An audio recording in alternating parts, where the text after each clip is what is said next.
एक चरवाहा हद से ज्यादा आलसी था। दिन भर सोता रहता और हर काम टालता रहता। कहता, आज नहीं, कल कर लूंगा, अभी नहीं, थोड़ी देर बाद। उसकी बकरियां भूखी रह जाती, चरागाह सूनी पड़ी रहती और चरवाहा सपनों में खोया रहता। एक दिन एक दरवेश उसके झोंपड़े पर आ पहुंचा।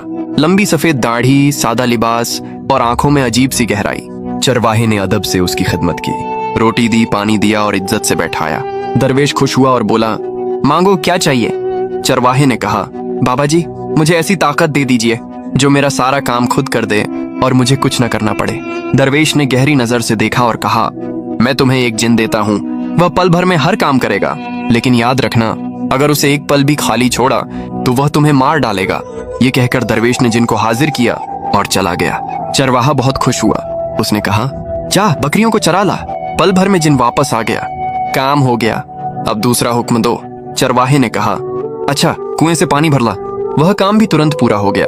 जिन गरजा, अब बताओ, वरना मैं तुम्हें खत्म कर दूंगा। चरवाहा घबरा गया। वह दौड़कर अपनी बीवी के पास गया और सारी बात बता दी। बीवी ने सोचा और कहा, अगर सच में वादा करते हो कि अब आलस छोड़ दोगे और अपना काम खुद करोगे तो मैं तुम्हें बचा सकती हूँ। चरवाहे ने तुरंत वादा किया। बीवी जिन के सामने आई और बोली, एक आखिरी काम सुन लो।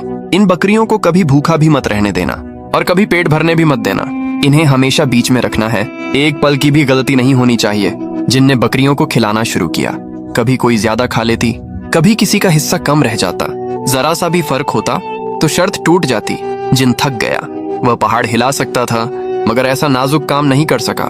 वह न रुक सकता था, न पूरा कर सकता था। तभी दरवेश वापस आ गया। चरवाहे ने हाथ जोड़कर कहा, बाबा जी, इस जिन को वापस ले जाइए। मैं समझ गया हूँ, जिंदगी का संतुलन कोई और नहीं रख सकता। ये काम इंसान को खुद करना पड़ता है। दरवेश मुस्कुराया और बोला, जो जिम्मेदारी से भागता है वही मुश्किल में फंसता है। जिन गायब हो गया।